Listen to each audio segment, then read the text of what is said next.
అంటే మీరు ఒకసారి ఎమ్మెల్యే చేస్తే ఒక పెన్షన్, ఒకసారి ఎంపీ చేస్తే ఒక పెన్షను, 2 సార్లు ఎమ్మెల్యే చేస్తే ఇంకొక పెన్షను, 3 సార్లు ఎంపీ చేస్తే ఇంకొక పెన్షను.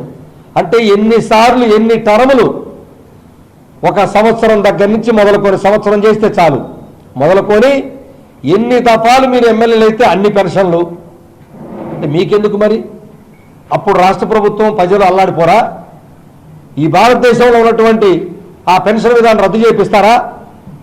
ఆ ఎంపీలకి ఎమ్మెల్యేలకి మొత్తం రద్దు చేసుకుంటారా? లేదు మీరు ఏమైనా డబ్బు లేకునేటువంటి వాళ్ళ, మాలాగా 40 సంవత్సరాలు ఏమైనా పూర్తిగా మా వయసు అయిపోయేంత వరకు సేవ చేసేటువంటి సేవ మీరేమన్నా? మీరు ప్రజాసేవ చేస్తున్నారు కదా, మరి మీరెందుకు పెన్షన్ తీసుకుంటున్నారు?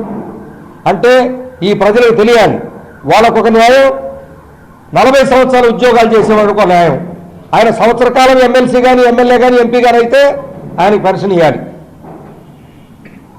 ఎన్ని సంవత్సరాలు ఇవ్వాలి? ఈ పెన్షన్ ఇవ్వటమే కాదు, ప్రజలకు ఇంకోటి కూడా తెలియాలి, వాళ్ళకిచ్చే రాయితీలు బహుశా ఈ ప్రపంచంలో ఎవరికి ఇవ్వరు.